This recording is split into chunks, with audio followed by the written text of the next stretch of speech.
I'm Stuart Bloor. I'm on the banks of the River Severn. The days are now getting much shorter, so I left work quite early this afternoon and I've only just made it before it gets dark. Anyway, I am in charge of my own time schedule, so I did get up quite early this morning and then I can work the hours out during the week.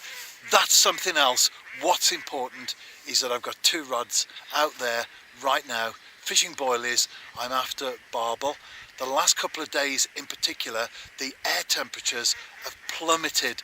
They've gone from 15, 16 in the day right the way down to frost at night.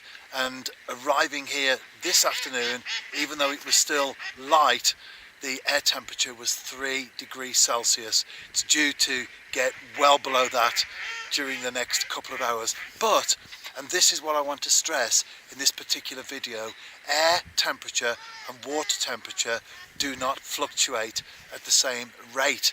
So although it's quite cold, this side of the water, the other side, which is what fishing is all about, it's not too bad.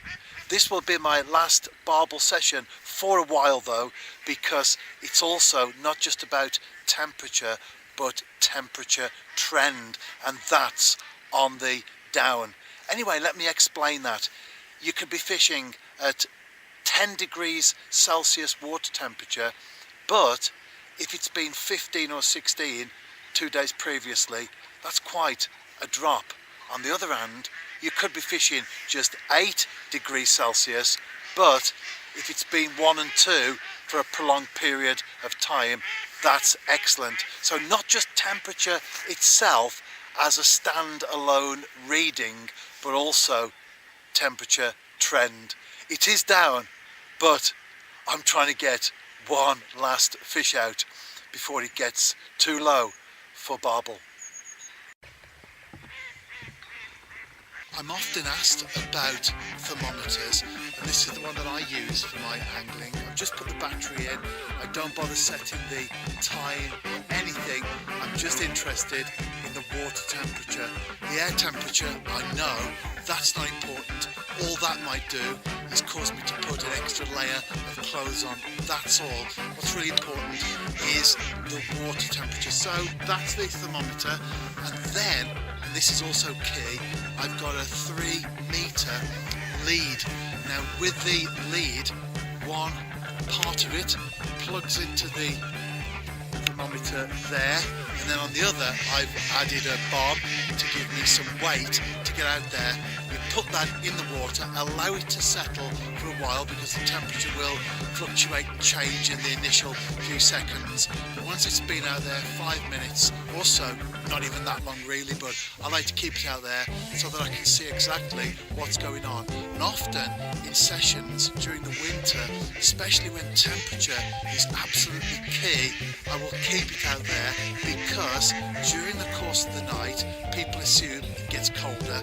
Actually, cloud cover may come in and the water temperature may rise 1/2 degree. That may not sound a lot, and in summer it isn't, but in winter 1/2 degree could be 20%, 30% of the water temperature on the rise, the trend that I spoke about just now. So if you do get a thermometer, if you want to go down that route, something like that, quite simple.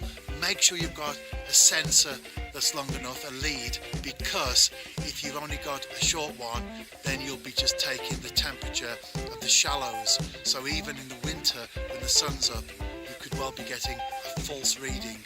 What you want is to get out there into some reasonable depth of water so that you're picking up a true reading.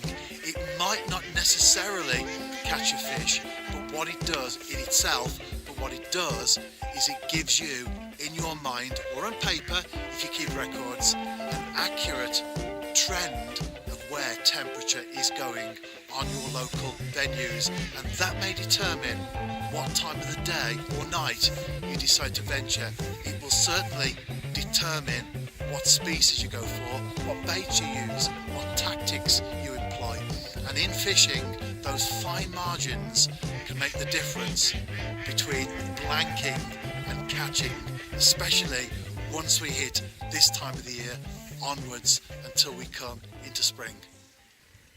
No fish this evening, not even a tap on the end of the rod, but hopefully some useful tips on temperature, air, water and trend.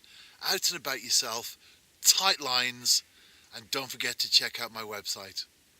See you soon.